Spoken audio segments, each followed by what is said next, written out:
இன்றே டவுன்லோட் செய்து உங்கள் ஃபேவரட் ஷோக்களை என்ஜாய் பண்ணுங்க. இவங்கள மாதிரிலாம் சட்டத்தில் இருக்கிற நம்பரு இதெல்லாம் எனக்கு பேச தெரியாதுமா. ஏதோ எனக்கு தெரிஞ்ச மாதிரி பேசிக்கிடுதேன். ஏதாச்சும் தப்பாக பேசிட்டேன்னா கொஞ்சம் மன்னிச்சிடுங்க. எனக்கு உங்ககிட்ட ஒரே ஒரு கோரிக்கை வைக்கணும், அதோட ஆரம்பிக்கலாம்ட்டு. என்ன கோரிக்கை? எல்லாரும் நினைக்கிற மாதிரி இந்த கேஸ் ஏதோ அறிவழகன் மாலதி சம்பந்தப்பட்ட கேஸ் ஏதோ இப்ப ஆரம்பிச்ச கேஸ் இல்லம்மா. இந்த கேஸ் ஆரம்பிச்சு ஒரு 10 வருஷம் ஆகுது.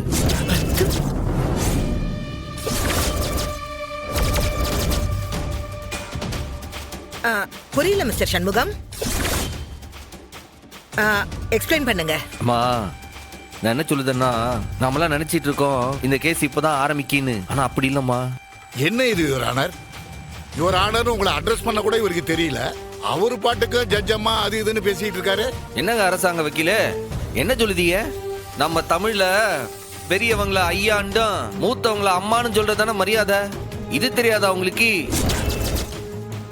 எனக்கு ஒன்னும் ஆட்சேபனை இல்ல மிஸ்டர் சண்முகம். You proceed. அம்மா, நம்மளாம் நினைக்கிற மாதிரி இந்த கேஸ் அறிவழகனையோ மாலதையோ வச்சு ஆரம்பிக்கல. ரொம்ப ஆழமா இதுக்கு பின்னாடி ஒரு சதியே இருக்குமா. இந்த கேஸை நாம சரியா புரிஞ்சுக்கணும்னா 10 வருஷத்துக்கு முன்னாடி போய் தான் இந்த கேஸையே நம்ம அணுகுனேன். Objection your honour. ஆப்பனன் கோர்ட்டோட நேரத்தை வீணடிக்க பாக்குறாருன்னு நினைக்கிறேன். மிஸ்டர் சண்முகம், அது என்ன 10 வருஷ கணக்கு?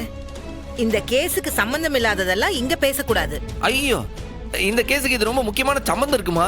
அதனால தானே அதுல இருந்து ஆரம்பிக்கணும்னு சொன்னேன்.